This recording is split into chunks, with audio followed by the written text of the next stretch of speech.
Page 6, Gavotte in C. Now you can Google these Gavottes and stuff and read all about what they are and what they're about. Okay, I just want to talk about the music. In C means in the key of C major, and I'll come back to that. Let's take a look. It's on pages 6 and 7, but it's actually twice as long as it looks because of all the repeat signs. I'll come back to the repeat signs. Treble and bass clef. No sharps or flats in the key signature. It's in the key of C major. Make sure you can do the C major scale, blah, blah, blah. You heard that? Okay. 4/4 time signature. In the first measure, we only has 2 counts in it. So we're coming in on beat 3. Well, if you look at the end of each section, because each section starts with a 2-count pickup, but if you look at the end of each section, then that measure has 2 counts in it. Well, that's a mouthful. What's a section and what are you talking about? This is in 2 sections, an A and a B section, because we label the section according to the letters, and A is always first and B is always the second, and blah. Okay. So you start out with an A section. That's a melody. And then if you get over to page 7 on the second line, this is the B section. It's a different melody. It's different melodies. It's a different section. So if you look at the end of the first line on page 7, you see a half note. That's just 2 counts. That's the last measure of the first section. So the first 2 counts are there, and the last 2 counts are at the beginning of the section here. And then second line, you see 2 counts there. Well, that's the beginning of the second section. But if you look at the end, then that section, that measure also has 2 counts in it. So altogether, there's the same as 4 counts in every measure, and that's what I'm getting at. Even if they had gotten it wrong, we'd still play it the way it's written. It doesn't really affect how we play it. You just need to understand we're coming in on beat 3, not beat 1, because we always need to know where the first beat of a measure is. It's important. It gets the natural accent. 1, 2, 3, 4. 1, 2, 3, 4. 1. That's it. And this is 3, 4, 1, 2. Otherwise, when you start playing, the listener thinks you're starting on beat 1. 1, 2, 3, 4. 1, 2, and we're not. So we have to make sure it's 3, 4, 1, 2, 3, 4. And that's why it's important. Let's do this one hand at a time. Make sure we get the notes and the rhythms. We're moving around a bit. Here to start. Now, if you look at the second measure, the thumb is actually here. So we're here in this position. We're not staying here very long, but it's here. And it's 3, 4, 1, and 2. Then reach up, second finger. This way, and we're in position for all of this. 1, 2. And then went third finger and measure 4. No, let's not do that. That's really bad fingering. No, please don't do that. I'm in this position. I need to be back in the same position I was at the beginning, here. So I got to get from here to here. I don't want to get it from going from here to here. So I'm going to stay here, and on the measure 4, I'm going to play the C with the thumb. And then scratch up and put 5th finger on the E. Now I'm here. So again, starting measure 3, you're here, and 2, and the thumb, 5.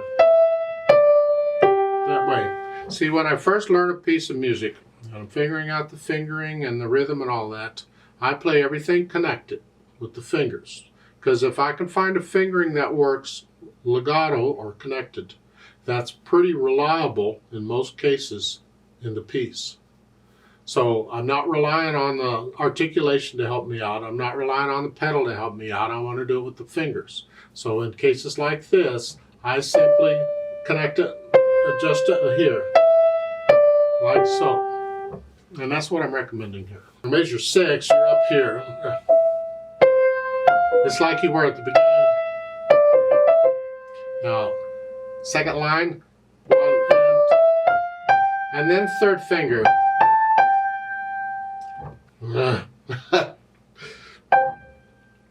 The idea is when I'm up here, I need the A, so I got to move for the A. So I could use 4 and use 4 and 5. Those are the awkward fingers. Yeah. Otherwise, I got to use a different finger. So if I use 3, well, those are still awkward fingers. But again, we don't shy away from awkward fingers. So the fingering is all right. I mean, I could have just here, I could have gone 2. Don't recommend it, because when you go on, you got an A clear down here, and that's too far away. If I use 3, it's a little closer. If I use 4, it's even closer. So if you can use 4 and 5 and measure 9, then I recommend you do that. 4 and 5. That way you're closer to coming down here again. And then I'll measure 11. Again, they want you to use 3 again. Well, use the same fingering you used to measure 9. Whatever you did up here, do it here. Here. And then I'll measure 12. Whatever fingering you're using, make sure you have a little finger on the last note on that measure. Here. So you're ready to go on. That's what I'm recommending. That's not saying one fingering is correct and one fingering is incorrect. It is saying that there's more than one way to finger a piece. There's different fingering styles. You use whatever fingering style or fingering your teacher is telling you to use. That's fine. As long as you study under them. Because another teacher might tell you something different. And that's fine. You just do what they tell you to do as long as you study under them. And eventually, you'll get your own system going. Left hand, we're starting here. So it's 3, 4, 1. Just reach down 1 note. And then they want 5 finger. No, I don't want to do that. So I think that's poor fingering. So I'm going to suggest reach up, use 3, and then 1.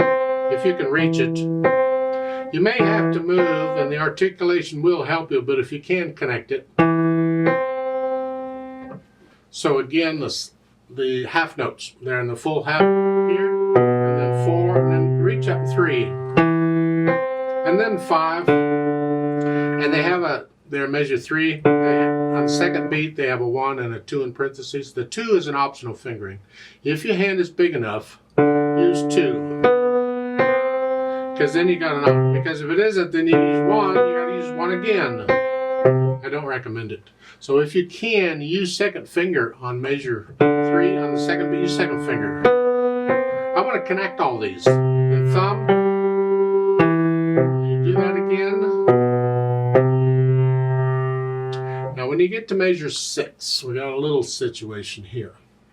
You're here, and the next note is here. You pretty much got to lift up and come up, but I recommend second finger. I don't have to come as far. It was second. As I third, I got to come further. So I'm only going to use second finger, and then thumb, and then clap. So it's here, and then second. There are other fingerings. I won't get into it. Just this is fine. Just here. Again, when we finger something, we're choosing a finger that sometimes it helps prepare what's coming.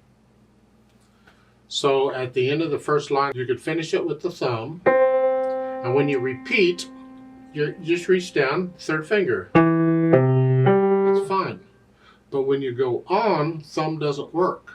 Here, I gotta use thumb again. I'd rather not. So I'm going to adjust the fingering the second time I play it. So the first time I play it, I'm going to use the thumb. The second time I play it, I'm going to use second finger. So the measure in front of that, this is measure 7, here. Instead of that, I need to come up here, reach up, so I can have second finger on that. This way, when I go on to the next line, the thumb's ready. Now it'd be nice to be able to finger that the same way both times, but it messes it up if I do 3 here, so I'm ready to go on, then I'm out of position if I repeat, because I got to come down here. So it doesn't work. Anyway, let's go on. Second line on page 7, you're up here. 2,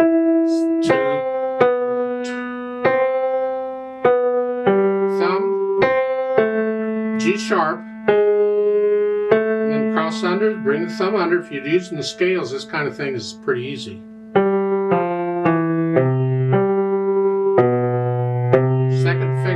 measure 14 again, second finger. And we get the same problem at the end with the fingering as we had at the top. So the second time you play it, when you're done, you can do 2, you're fine. But the first time you play it and you're going to repeat back to the reverse repeat sign, you don't want to thumb at the end, so you got to do reach up 3, 2. And this way, by repeating up, your thumb is ready to go.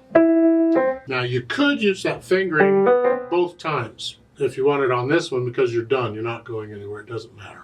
I'll leave that up to you. Anyway, when you kind of get the fingering worked out that you want, and I'm playing everything connected still, then we try to put the hands together. And now you're going to hesitate all over the place, and that's okay. We just want to know what fingers are working together. So at the beginning, I'm here, and here, and a third here, and then here. And then reach up here and reach down here. And then third finger in left hand. And then here. And then measure 4, it's here. You get the idea? I know that sounds wonderful there in measure 7. Just go with it. Here, whichever fingering you're using, depending on whether you're repeating or not. Second line on page 7, you're up here.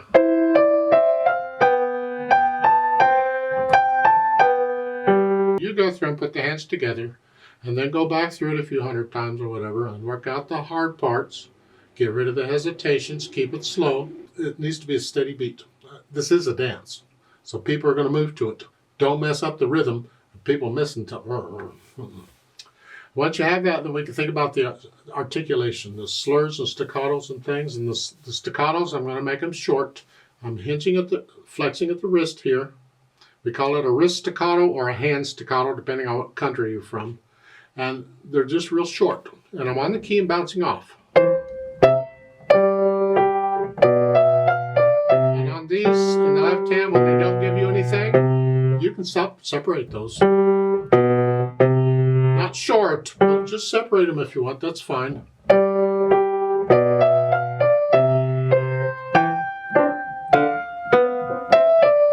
Now, measure 3.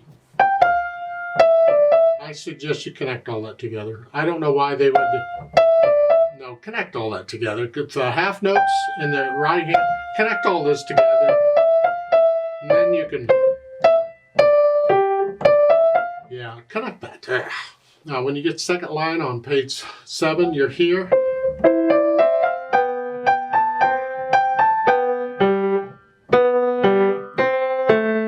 It's different, so.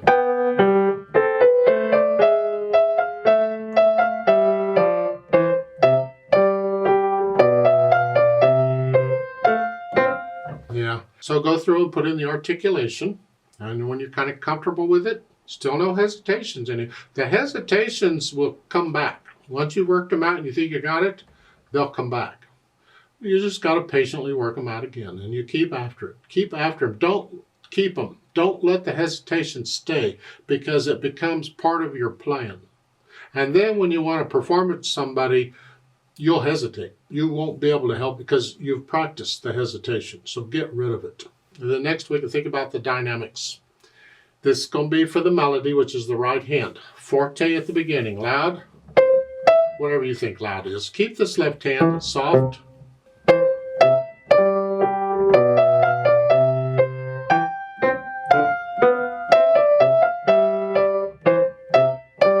This is loud and happy. When you get to the second line on page 7, now you're soft.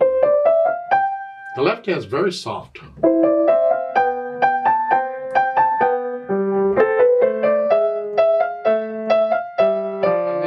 Here, back to loud there in the right hand. And then finally the speed. Well, it has to be accurate. That's not fast. It's just somewhere in the middle. To me, about where I've been playing it is fine.